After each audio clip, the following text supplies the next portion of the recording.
So our next speaker for the day is Satwik Jain, who's the founder at Generational Capital and the fund manager at Right Horizons Parental PMS. He also is a strategic investor in Bima Plus and a venture partner with Venture Catalyst, which is of course on its way to building one of the largest incubators in the world. Please join me in welcoming Mr. Satwik Jain.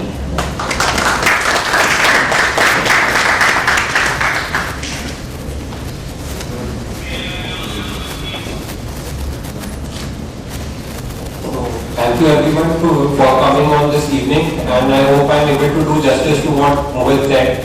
So basically I thought I'll give you a brief background about myself as to what my journey has been and what key takeaways you can possibly take. So coming straight to the topic, by the way, Pune has been a very lucky city for me. As I turned professional golfer here, I had my first multi-bagger here, and my dad built up his business based out of Pune, diagnostic business. So in my initial years, I always took very keen interest in golf since my parents were both from the army. So imagine your mom being in the army, what strict background your house will be having. So I turned professional in around 2011 and it was in Pune only, the Pune Golf Club. Here I turned professional. So Pune has been a very lucky city for me.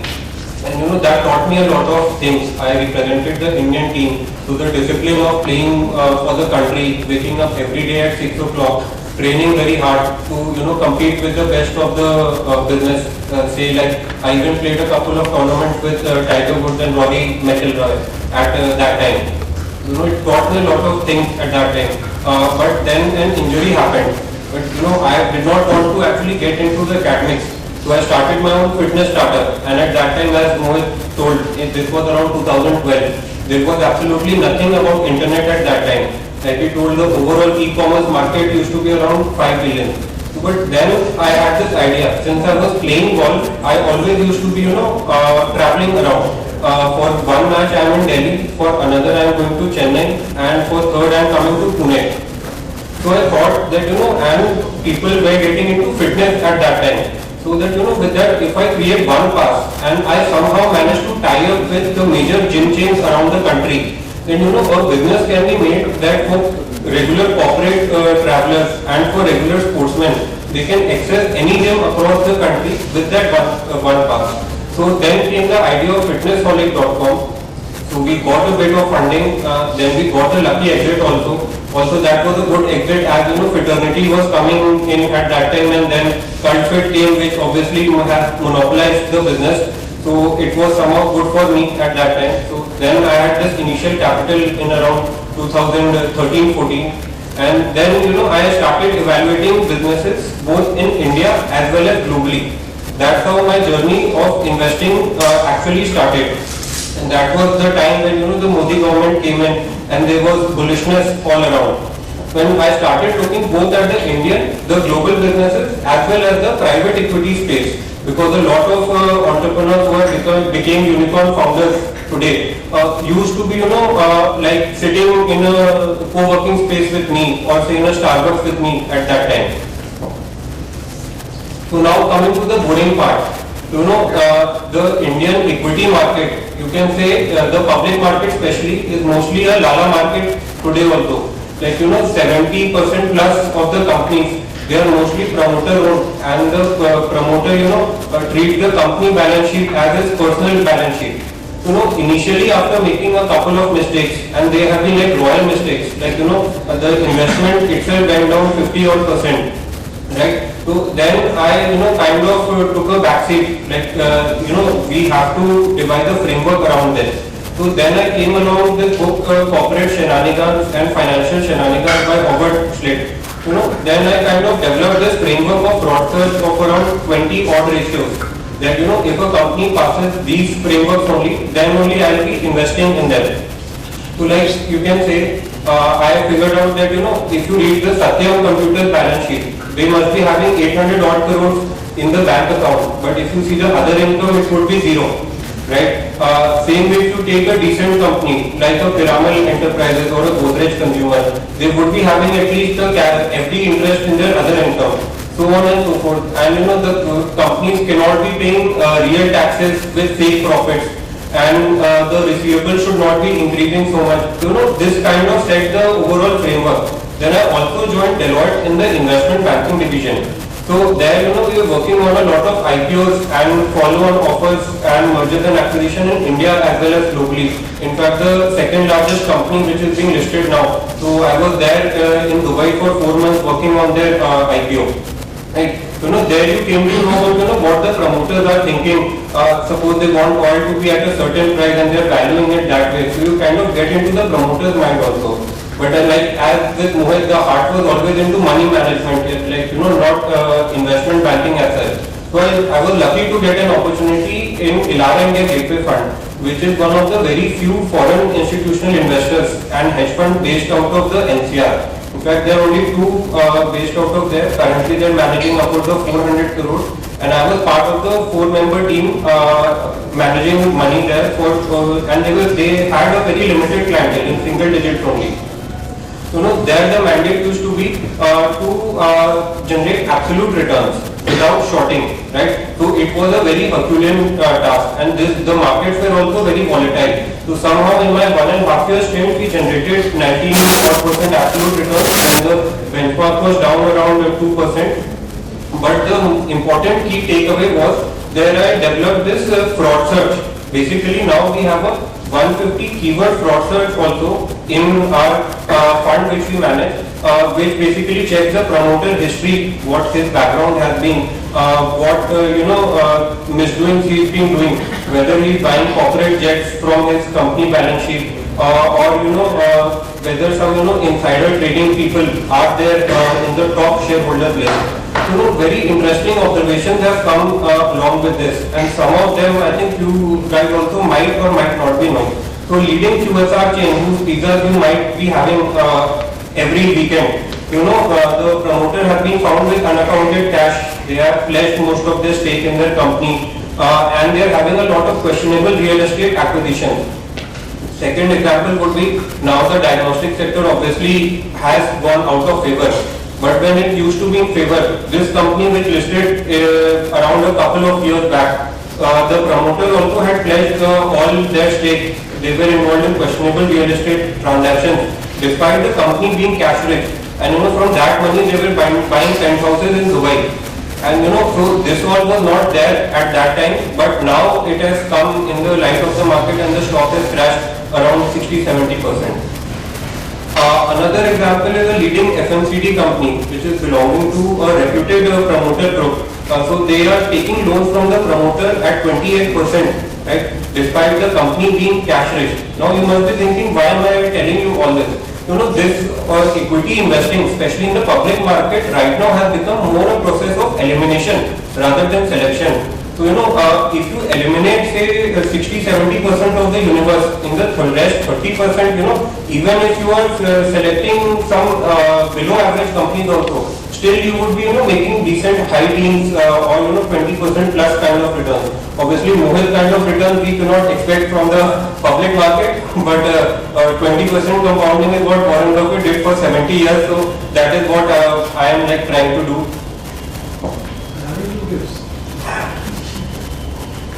So now, given my experience of starting a platform business when platform was not the keyword, and no one used to talk about internet also, well explained by Mohit.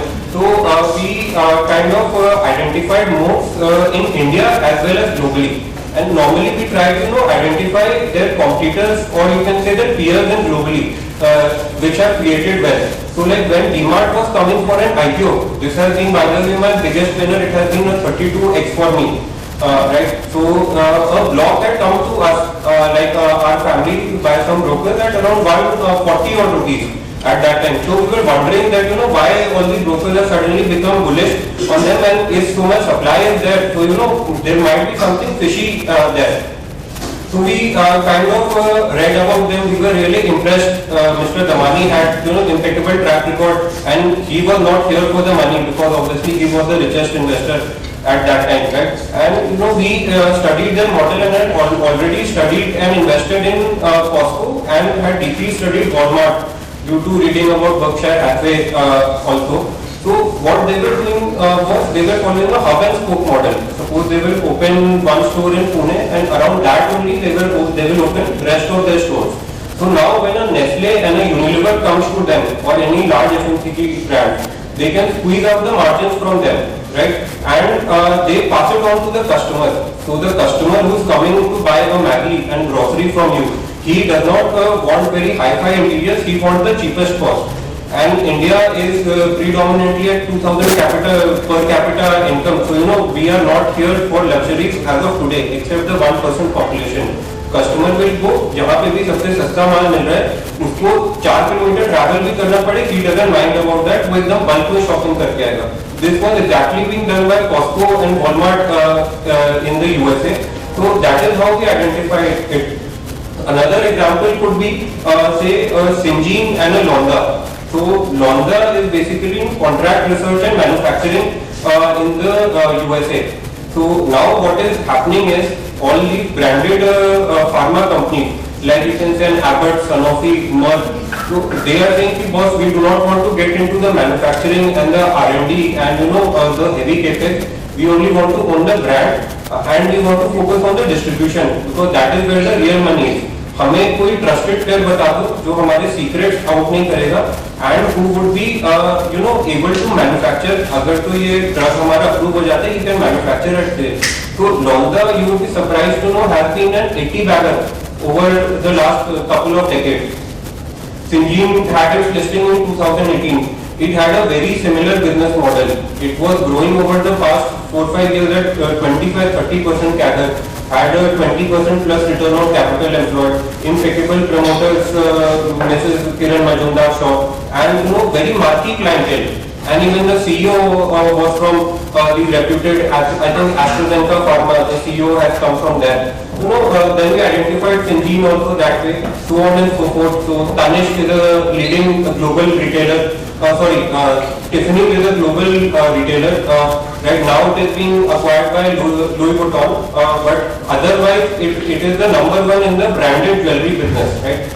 Tiffany might be taking a very higher making charge compared to a local jeweler in the UK or these other mass market brands. But the smile on say your wife or your girlfriend's face when she receives that blue box of Tiffany's is very very different compared to other boxes. So same as the case with Tanishq. There was a lot of mistrust going on with jewelry. Basically all these mom and pop stores or say your local जो आपके घर के jewellers चले आ रहे हैं खानदानी, no one used to like see कि कितना quality आ रहा है, making charge में कितना they are taking that way. Then Tanishq came, they said you come to us and you do your check for free, and people were shocked that people they are doing business with their family jeweler for 40-50 years and they have been making a case out of them.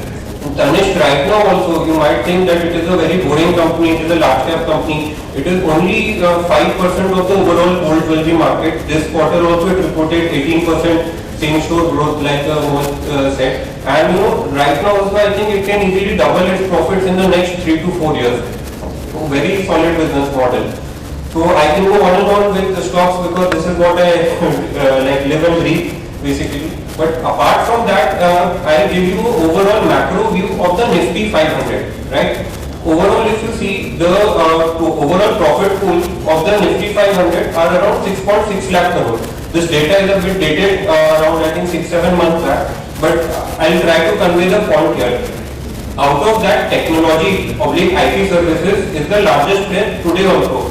It is around 91,000 crores, right? So as of today also, IT services and technology are the largest players, which come to around 13-14% of the overall profit pool. My strong conviction is trends repeat globally, right? Whatever happened in USA or China, they come to India, but with a lag.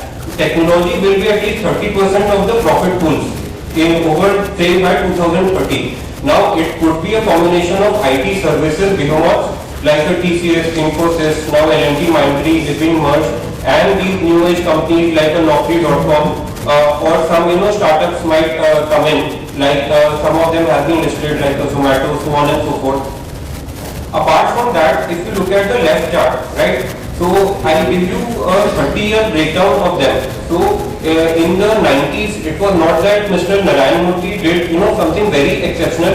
It was a global tech boom, right? Your Yahoo and Amazon went up 100x. So did your Infosys, Wipro, and even smaller companies at that time like an Intellect Design Arena. So trends are always global. There are leaders of bull market which are there in every cycle. In 2003 to 7, your Freddie and Fannie Mae in USA went up more than 100x, and in India, Jay Prakash Associates, Jay Corp, all your DLF was the largest IPO at that time. They went up. So I think Jay Prakash Associates went up 800x in the 2003 to 7 bull run. Right? So trends will be global, and India will follow what happened in USA and China. So if you just look at this graph, information technology of the tech is 27%.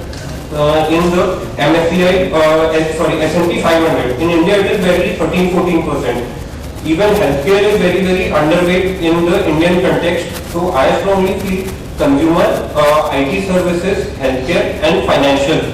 These four sectors should do very well over the next decade. And if we identify good companies here, they have somewhat defensible cash flows also. Apart from financials, right? So even if there is a COVID, so if you have to take medicines, you will have to take medicines, right? Or even in consumer, say even a company like Manyavar. So if the demand is pent up, it is not that demand is gone. So there would be a wedding season, and the companies would be doing fine.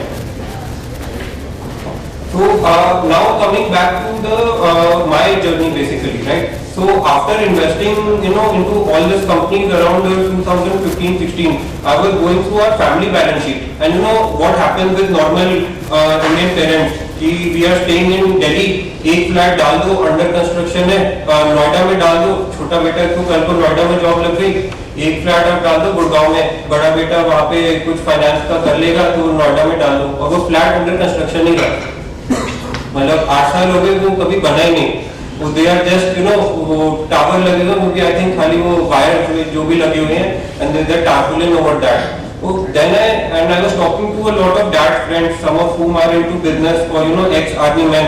वो वही होता है कि जहाँ पे आपके 50 लाख 1 करोड़ इकट्ठे हुए, एक अपन ना अंडर कंस्ट्रक्शन फ्लैट डाल दो कि हमारा फ्यूचर हो जाएगा safe. So nothing after that. Investment का कोई कॉन्सेप्ट ही नहीं होता है, right? So then I did some study globally. But India में barely 20 to 30% of your wealth is in financial assets, and this includes your FDs also. FD itself is a very large market. Rest all is into physical assets like real estate and gold. And what people say, so one of my largest clients, he stays in Amrita Circle Market in Delhi. So he basically he was like कि real estate में ही पैसा बनता है, तुम ये सब share market करो, ये सब फालतू है. मेरा 500 करोड़ का कोठी है right now, right? So his great grandfather had bought it in 1945 for 50 lakhs. Right now it is quoting at 500 crore. When the deal happens, तब देखा जाएगा. So we calculated the IRR for it, the internal rate of return. ठीक है? That any guesses what would be the IRR? तो 50 लाख 500 करोड़ हो गया है. Any guesses? 20%, 25%. It was only 10%, right? So the people who real estate, they would keep for like 3 generations, and equity mein they want returns immediately, and they say equity is very volatile, right? So this was the actual problem, and then we did some research and we did some studies. तो उसमें देखा कि most of the Indian retail participants are heavily exposed toward real estate and gold. Equity में 4-5% का ऐसा है, और alternate जो मोहन जी कर दो भूल ही जाओ, मतलब वो तो है किस खेत की मूली. It is like that way कि ये होता क्या है, startups and all we don't know about it.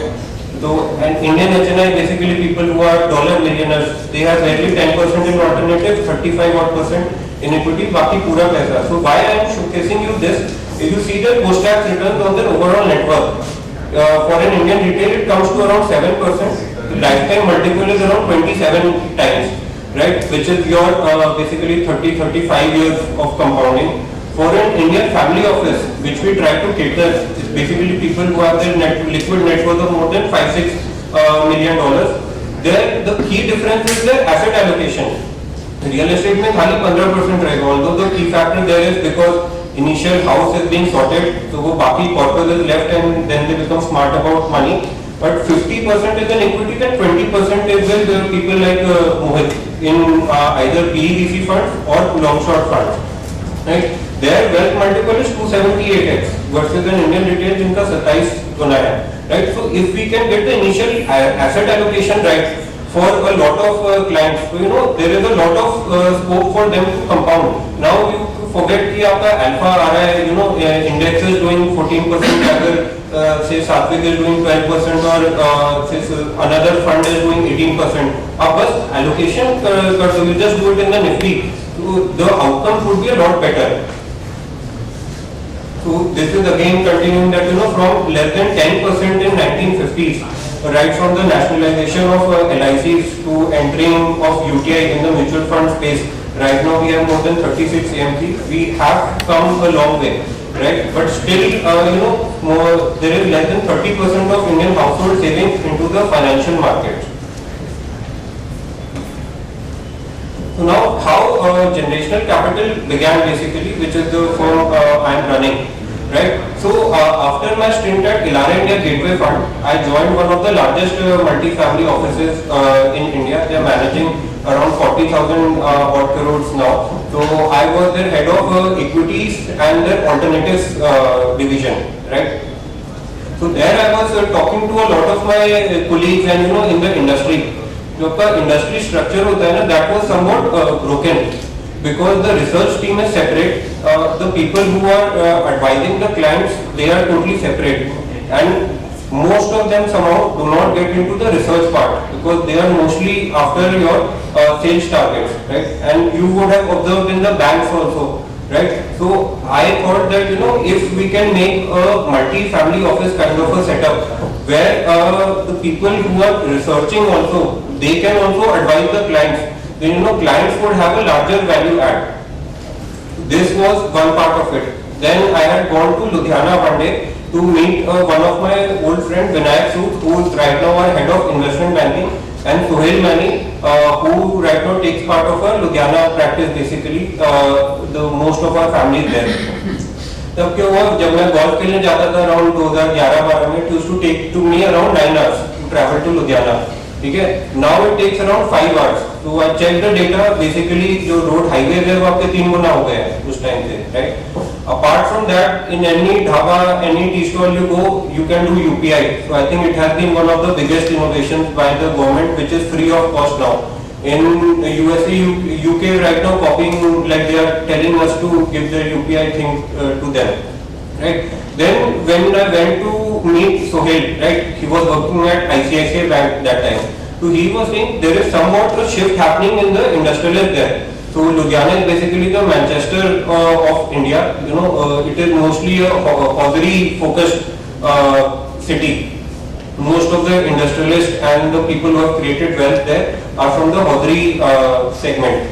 So now they were shifting from real estate. They were parking money in Casa. They were investing into insurances. वो भी मतलब होता है. Apart from that, a part of it was into mutual funds and PMS तो चलो वो अलग चीजें कोई करता नहीं था. PMS and AIF तो वहाँ पे पहुँचा ही नहीं है. मतलब अभी भी आई थिंक पहुँचा ही नहीं है वहाँ पे.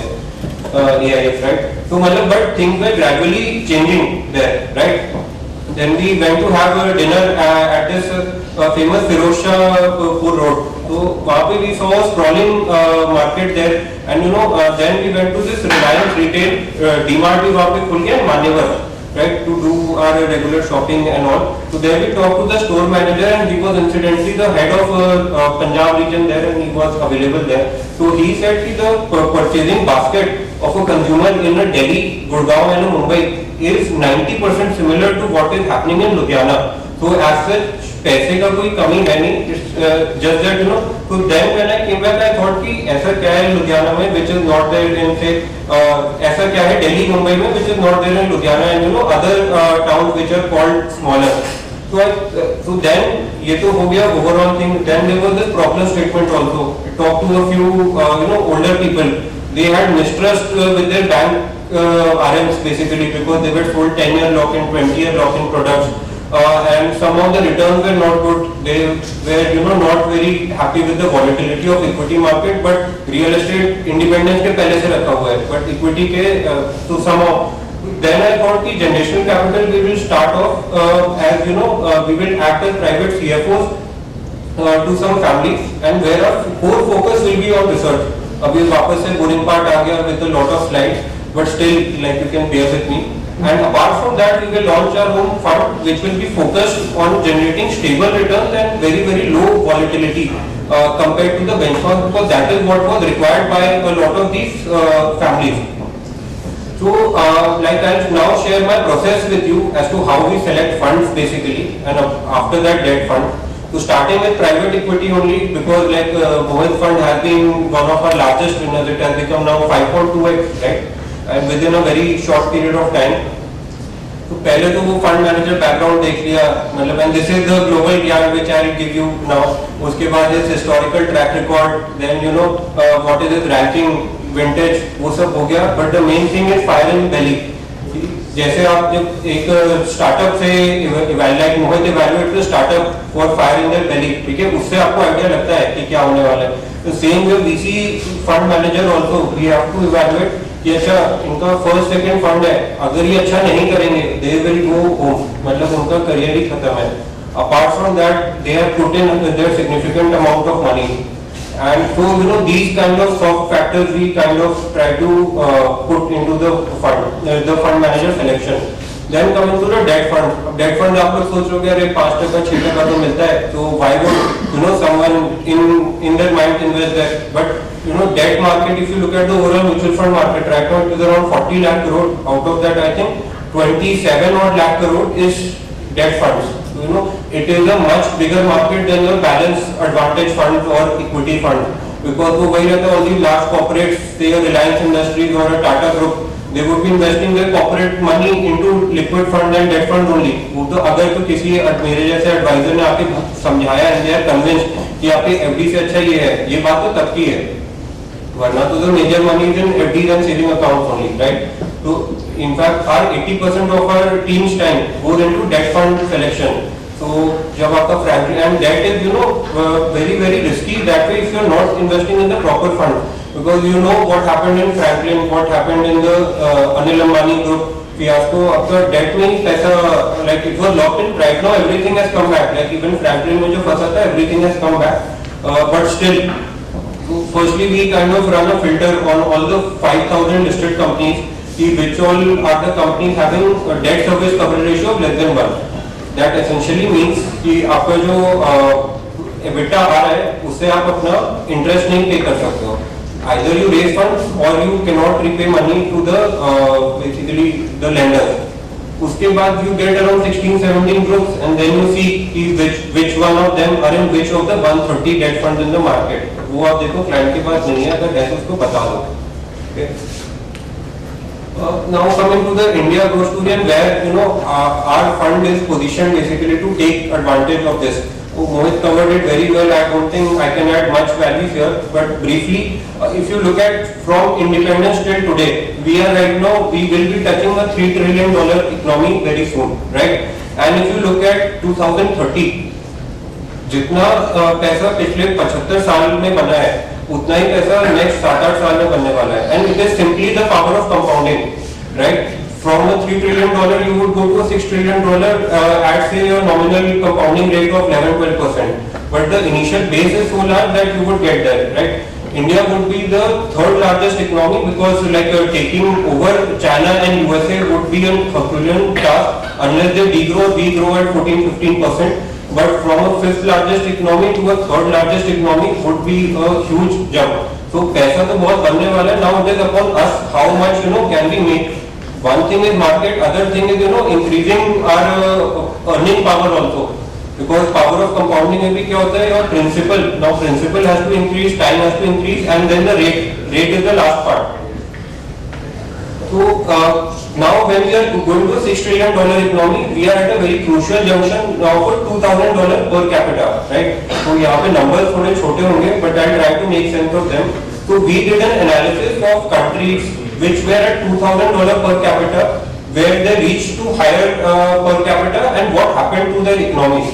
So South Korea took 13 years to reach from around $2,000 per capita to 10,000. China took around 15 years, Japan 13, USA 23, and India from 440 in 2000 is right now at 1900 plus, right? So a Lollapalooza effect is created when you cross the $2,000 per capita, because that time your roti kapdi and kapda makan needs are satisfied, you go into the spending mode. So your consumption is increased, especially of semi-luxury, ultra-luxury items. So to give you some sectors, suppose paints, you would be using premium paints. Instead of an Asian Cup basic, you would be using a higher or say a Sita paints material. You would be taking higher levels of washing machine. You would be shopping from branded shops. Or say instead of a website, you would be shopping from higher end, say a Tommy Hilfiger, that kind of thing. So here we cannot waste time buying companies growing at 5 to 10%. So I mostly look at companies which can at least double their profits in 3 to 4 years. Because whether the share price doubles there or not, that at least you are giving your best shot there. That at least the profit should double and there should be a potential for valuation re-rating. Right? Then over the last couple of years, right, there has been a 5x jump in the middle income bracket in the last 6 years, and this is despite what has happened with COVID and all. One more catalyst here is the Jio movement. So Mohit again covered it very well. This is in most of our fund managers slide because what happened in 2017. It is actually magical movement, and as Indians we should be proud of it. And there should only be one man we should be thanking, that is Mukesh Dhirubhai Ambani. Right? India has the cheapest data in the world, and we have the largest penetration in the world. We are the largest internet economy. So if you see most of the unicorns which have been made, they have been made after 2017, which are using tech as an enabler. You see Nike, Policy Bazaar, Zomato, तो Jio नहीं होता है सब होते ही नहीं, right? So we have to thank one man. However, people hate his wealth, but we have to thank him for what he has done. Right? So now coming to the other part of the economy. So India is the only country, now mark my word, since 2008 to have reduced their debt to GDP ratio. Since 2008, which was a major global financial crisis, and in that also India was standing very, very strong. So if you see the second line here, right, we have reduced the debt to GDP by 6% basically. Australia has increased by 47%, France by 140%, USA, UK, so everyone knows only that is they are like the epicenter of what is happening in the global markets today. Along with that, capex is set to rise because the corporate India is deleveraged a lot. So like Mr. Kumar Mangalam Birla was talking about capex Mahotsav over the next 10 years. Right, even your steel entrepreneurs are doing a lot of capex. Grasim announced a 10,000 crore capex. So capex is set for an all-time high rise, and people are not taking leverage right now. This kind of movement would be a sustainable movement. So coming back to like what we focus on, so we focus mostly on 4 sectors, which are consumer, technology, healthcare, and financial, in companies which can double their earnings in 3 to 4 years. To give you some, and in these sectors also, we focus on one part which are the established companies. So these would be companies like the Bajaj Finance, Titan, Asian Paints, which are like 60-70% of the portfolio, which would be very boring to Mohit, right? And then there are the other 30 part, which are you can say the emerging monopolies. So these would be companies which are having huge blue oceans in front of them. So I will give you some example. So 2014 तक Bihar, like this is what I have been talking to people on ground. Bihar में there was no electricity except the major towns, right? Like most of the Bihar did not have electricity. So there was this electronic retailer who only had 5 stores there, right? But after Modi ji came since 2016, most of Bihar is now electrified. So after एकदम untapped market खुल गया, right? So from that day he had 6 stores. He did an IPO. Right now he's sitting at 90 stores within 6 years. And he right now last quarter did 450 crore of revenue and 27 crore profit. Right? So he is available at an FY25 price to earning of only 9 times. I have a whole blue ocean in front of him. Because Bihar Jharkhand did not have electricity. He plans to open 150 stores there, and uske baad we'll go to hinterlands of UP and West Bengal.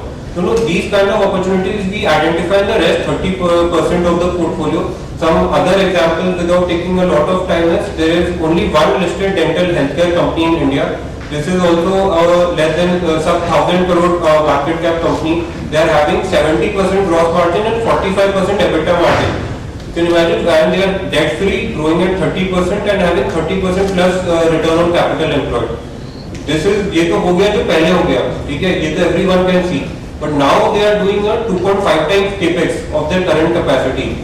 From here, I think they can at least triple their revenues by financial year 25. So just to now close of what we do.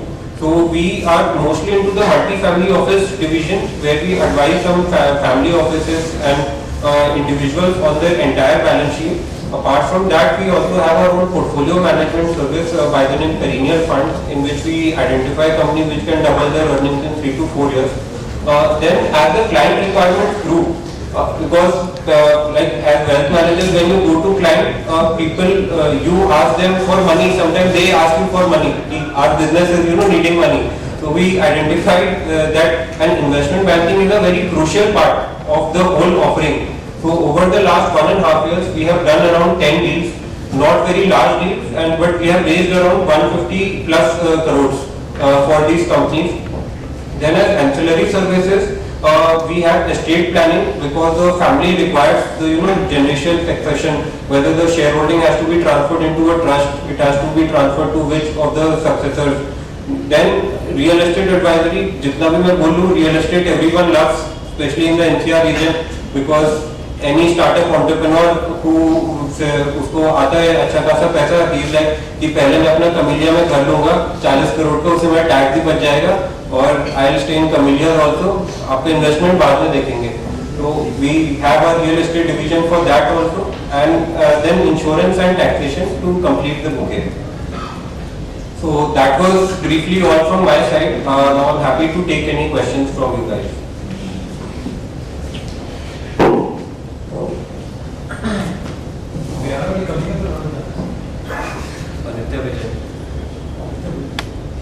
Unfortunately, because of the shortage of time, I think we'll take a few questions for both the speakers, if you have any, and I think we'll end the session. Hi, sir. This is Ashish here. And as you guys manage a family office, right? It was like it was a talk with Soumya in Mumbai, the water advisories, and Ashwini from the Awareness, and Rajkumar from the Bangalore and all. The one common question which I always, because we are also heading towards it, from our wealth management towards the family offices going forward. One and only question which I always feel like when you talk with the families, the HNIs, the ultra HNIs, what you find that the children love their parents' wealth but not their parents' ideas going forward, right? So into family businesses, into advising the multi-offices families over there, how you guys relate or match those two things over there when you advise a family? Right. So what normally I've seen is the old entrepreneur, or the guy who basically created wealth, they are very, very conservative. They would be FD kind of investors, and because this is first time they are seeing so much of money and it is their blood and sweat. But for their children, they have inherited this wealth, they want to grow it also, and they are like, okay, business will grow it to a certain extent, but we want a financial portfolio to also grow. A lot of them, these innovative products kick in, which have a high risk reward, but we have to keep the diversification in mind. So obviously private equity, venture capital is there. Then one more interesting thing which is coming in is the structured credit space. Right? So a lot of players are doing good work there. So structured credit is very big there. Apart from that, good quality fund managers in the portfolio management service and mutual funds. But these are very boring to them. Mostly it goes to, but if you see, the major wealth is created in mutual funds only, and SBI Small Cap would have become 100x over the last 20 years.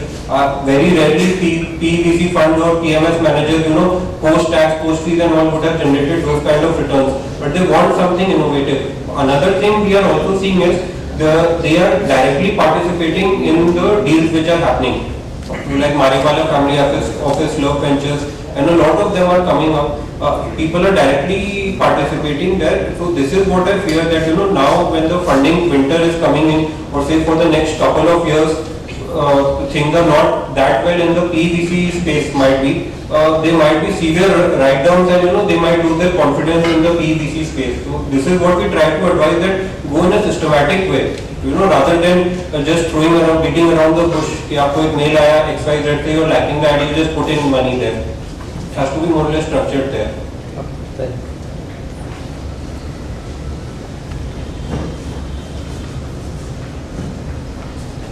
So I have this question that what's for both of you actually.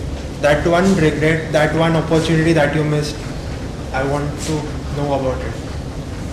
Because we all talked about the happier side of the story. We don't know anything about the sad picture. Also, for Mohit, I know that local Banya is there. So what you learned from it actually? So for me, basically, it was not allocating high to your Pune-based Bajaj Finance only. So I identified it in 2013. But could have allocated a lot there. But I was like, lending is a very risky business. So paisa jata to hai, but till the last EMI is recovered, people do not make money, and they were heavily into auto finance there. Auto finance में आपका bad cycle में 7-8% gross NPA हो जाता है. Then they were getting into co-branded credit cards only. Your SBI card had gone literally bankrupt in 2008. So I did like good allocation, but not as much as I would have liked when I see now in hindsight. So one thing I have learned is, like, when you are confident about a business and promoter, and even with public money, you need to go big there. So, because आप allocation नहीं करोगे, 3% allocation going up 20x versus an 8% going up 20x is the difference, like, between an above average investor and a great investor. I'm going to sort of give you a good pragmatic answer to that. I think you should never have any remorse about either your good or your bad decisions, right? Because you always have that sort of FOMO. If you hit a winner, you're like, I should have put more, right? And if you lost money, you're like, I should have put less. Why did I go with such high conviction and lose so much money? I should have lost less money. So the idea is, if you don't have any remorse around either your winners or your losers, you constantly just keep doing good things at the right time, and the learnings will keep taking you further. So I'm not thinking like there are so many moments where okay, I wish, like, if you look at my entire portfolio, I have Ola to start with, which until a lot of time it was FOMO, now it's like I'm glad I'm out of it because it's sort of on the way down. But I mean, too many of those, you should have done this, you could have done that. Like recently Adani Group, right? I mean, I bought Adani Total Gas, as a name says, it's Total Gas, but I bought like 1,500 shares at 92 rupees, sold them at 3,248. And I think I could have bought more and made 32x on this listed stock. But I remember that entire ride was so crazy. There was 1,500 shares, which was like a capital of about 1.5 lakh rupees. I made a 30x on it. That's enough, right? I mean, God's been kind. Why have more greed? But that's his life. I have a question for both of you. Corporate governance is a touchy issue. Once you are already invested into a company, especially earlier it used to be an issue with the listed companies. Now, a lot of unlisted spaces we are dealing with. How do you deal with these kind of issues, especially when there is a founder who is the face of the company? Well, especially in the case of listed companies, what we have tried to do is every year we run a forensics model. Because something is happening in the numbers that keeps on us on our toes. But now the catch is annual report comes 6 months after March 22. So then we have kind of set up Google alerts for these kind of things only. So recently we in fact made an exit in one of it is a Pune-based company only. So they are into your ready-made foods basically. There जो capex बोला था उड़ गया वो basically it 1.5 साल हो गया, capex is not there, and after that also now the CEO, CFO, they are found of taking out money of the company. So these all Google alerts you kind of set, and then you come to know you have to be quick in making decisions at that time. So of course, I think corporate governance is a very integral part of what we are building, right? Both on the listed and the unlisted side. I'm actually the board of 3 listed entities, and one of them is going through a massive income tax raid. Just to give you a perspective about what is optics versus what is reality. Right? Now, this is a company based in one part of India. I can't really name too much because I want to go there. But there was a news article which said they've evaded thousands of crores of income tax and done this and that. And I mean, I'm on the board, I know exactly how the numbers are moving, right? I'm like, okay, hold on. Did you guys really do that? Because we don't make that kind of cash flow. How do we do it? Right? Yes, there was probably a misappropriation of say about 10 or 15 crores. We have come clean about it. We've gone to the tax authorities, spoken about it, and we're ironing it out. And we'll never do it in the future. Which is why I've sort of stayed back on that board. But I think it's also important to realize the optics around corporate governance, right? You had the promoters of one of the promoters of a listed entity again, Cafe Coffee Day, right? There wasn't too much wrong with corporate governance there. It was just a founder who was like, I feel bad about what I did, and he committed suicide on it. So I think it's about integrity, it's about ethics. You either have it or you don't have it. And as early stage investors, we of course part of due diligence of a person are looking at backgrounds, right? Like what kind of family background you come from. Because I learned this now the hard way. Somewhere your upbringing, for all of you who have a CFA charter, good for you. But you didn't develop ethics because you read the charter books. You developed ethics because your father taught you what ethics were. If you saw 500 rupee note falling down and you pick it up, that was the ethics that was taught wrong to you.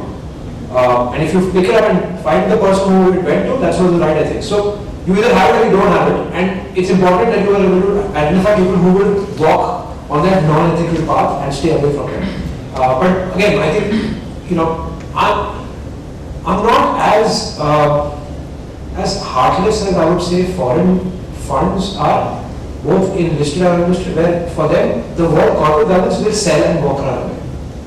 I would rather still stay there, look at both sides of the story, take one call, then decide to move or stay.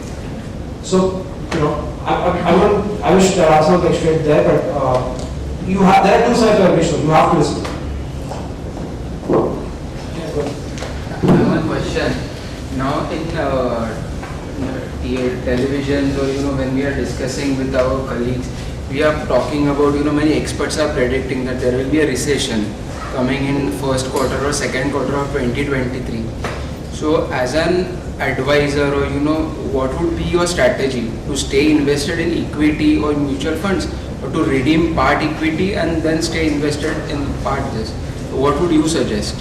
I think from the listed side, Satwik is better to answer it. My only learnings of managing my own money has always been that I buy fear and I sell into the euphoria. When 2009 nobody was, people were thinking that this is going to be like the mother of all recessions. I was buying. When COVID pandemic happened, I kid you not, I remember the exact date, 22nd or 24th of March, right? Just after the first lockdown had started, market was at 7,500. You have Nifty at 7,500. I was like a madman. I just went on a buying spree. I bought every single thing I could see. I bought Adani, I bought Tata, I bought Reliance, I bought everything. I mean, Keki missing on TV telling you banks are not going to shut down. Why are you handling HDFC so much? SBI was available at 0.4 times book. Even if the world came to an end, 0.4 times book, I will bear it. I will hold on for 5 years. And as the markets have started moving up, around 80,000 I've been selling. So that's my personal thing, and I love to sort of buy into fear. When people say a recession is coming, start buying, because that's when the markets will go down. When the recession is good, because the sentiment will turn very quickly. You will never ever be able to time the markets right. If you see good quality companies, buy them any day. So my answer would be like two ways. One, in my personal portfolio, I'm like always 100% invested, and my asset allocation is real estate to 90% is equities, 10% is listed equities, 10% is startups. I am a very aggressive investor. Account में dividend भी आता है, the next day it is invested back in the market. Because it's like जीना यहाँ मरना है, इसके सिवा जाना कहाँ. That is what I do in my personal portfolio. But when you are advising clients, when it is third party money, then you have to figure out the whole asset allocation way. Okay? Suppose after asset allocation there is profiling, you come to that, okay, they are 70% into equities, 30% into debt. So when the markets are overheated, then you kind of take some money off the table, park it into debt arbitrage or say long short funds and go into equities. that we have also developed some models like based on price to earning ratio, market cap to GDP, price to book of the Nifty and the Sensex, and we try to take a call that way. But overall, I've seen that, वो client करते नहीं है, because when the markets are down, they would not be investing, and when they are up, they would be like, now things are going good, we'll wait for some time. So it becomes tough that way, handling clients. No, but what happens is when the markets are down, we don't have money because we are already invested. No, so when the markets were up, so then we would have, done some reallocation into debt or long short fund. Ideally, if the client listens to us. But when he doesn't, or say our model could not predict because markets have their own ways, then we have to live with them basically. I have a question for Mohit. Till date, how many investments, what is your win-loss ratio as such? How many investments you have made? How many are winners losers? I would not be the right benchmark because I don't let companies down that easily. Because I'm sort of a little more networked in the ecosystem, so I make sure that even if it's going south, it gets acqui-hired. So technically it's not really a loss because acqui-hired gets you get a share swap. So my ratio is actually a little skewed, it's more like a 90 to 10. My sense is venture capital in general would be about 60-40 aspects. But the bulk of our larger money will be made only in the top, it's the 80-20 rule in life, right? 80% of the real wealth will be the 20% winners will. But for me, what's more important is that, founders find a safe home to be in. Entrepreneurial dreams shattering is a very, very difficult space to be in. I've sat and seen and done it. I don't allow that to happen very easily. So like, for people to use, I showed you guys, right, the Brekkie packaged drinking company. We did an acqui-hire swap with a larger company and said, founders and employees should get a safe home to play in. For 10-3D, we're talking to Reliance and doing a penny to the dollar. I won't lose my capital, but I just want to get my capital at 5 or 7%. But it's not a write-off. So that, I think, that comes from your own network. But as we grow larger, and I know for a fact my own bandwidth is getting maxed out, I think the win-loss ratio will increase. It won't decrease for sure. And roughly, what is your allocation, like initial allocation will be how much, if you like idea, like how much you allocate of your funds? So we have only about 8 or 9% of our fund which goes into idea stage companies. Most of the other capital that we've put in has always been on at least a pre-revenue or an early revenue business. And as we see scale coming in, we keep doubling down. So like Board, which is our largest investment, you saw the big chart, right? Our first investment was 60 lakh rupees on idea stage. Then little bit of proof of concept came, 6 months later we did another 1.2. Then we saw, okay, revenues are going fine, COVID hit, they were again struggling, did another 50 lakh rupees. Contrary to what my LPs were saying, they think was you're going mad. I have conviction in the idea. I know that they're getting it right. And today, that investment alone is like a $25-30 million investment. So proportionally keep scaling up. So at initial stage, 100,000 to about 250,000 US. 100,000 India was also I just had a question on the VC space. How important is the valuation on that space? Because on the listed space, it's a lot easier, I'll say, to value because those are stable company. But here the growth rates are very exponential. So projecting is more based on how I find the founder or the vision and what. So like I said, right, price to dreams ratio. Yeah. It's not your ability to dream large. It's not your target addressable market that's large enough. Honestly, if we like a particular space and if we think we've got the right founders, we are not very picky on the valuation. Because then it's about just owning that company.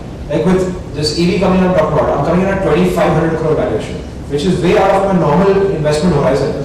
Like when I tell, Satwik doesn't know this because this is a newer investment. So he's going to question me, like, boss, that was not the strategy you promised me.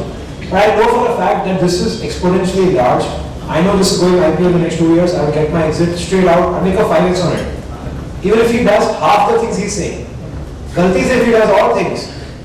Oh my God, you guys are out for a trade.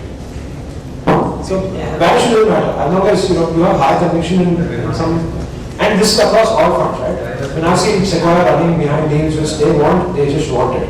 Then value, like Ola, the reason I missed Ola was because when I was doing a secondary at Ola, when somebody was selling, Rehan was selling, at 300 crores. Did the diligence, did all of that, sitting in his office, met Bhavesh, all of that. Then after a week, there was just silence. Like, what happened? We've committed 5 crores, let us know how the paperwork works. Like, hey, there's something happening, Matrix and Sequoia are fighting on valuation for the next round. Give us some time to come back.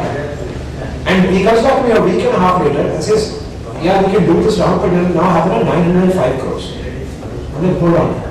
315 is what we were discussing 2 weeks ago, 905. You see, yeah, because they both fallen now. 905 is a number they both want to put, 50 crores each. So if you want to come with your 5, it's at this number. That time it didn't make sense to me. In the peak, Ola went to $5 billion valuation. That's the remorse, but it will come back to me. Fortunately, because of lack of time, we'll have to end the session here. But I think you can catch more than Satwik. Both are very active on YouTube. In fact, Satwik makes sure he has a quarterly con call and more. In fact, I think you should catch him on a show called Ross's Table, which is running on YouTube. It's an incredible show right there, which is... It's like a poor man's Shark Tank. No, I think it's the real Shark Tank. If you see, it's the less dramatized Shark Tank. So thank you everyone for attending, and I think we have Rishikesh give a token of appreciation before the speaker. Just to cover, so Mohit just told that he is approachable on LinkedIn, so you can always bombard both of them on LinkedIn if you have more questions. And I like to really say that CFA has been involved with many entrepreneurs because those are part of the advisory and the ecosystem. But we are not seeing many the startup. The differentiation I do is like startup is something looking at a very heavy growth, and the entrepreneur is something like a conventional business which they are trying to do. So I think this was a very good introduction for the CFA community to the startup world, and I think we'll continue to do more events such like that. And I'd like to thank you, Mohit and Satwik. It's a very small thank you from us. And thanks again for coming to our forum. You both are from Pune, so we are right on you. So we'd like to have you again in the future.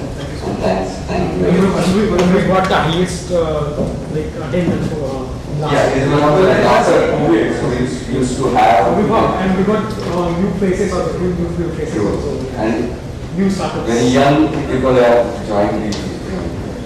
Thank you so much everyone. Thank you.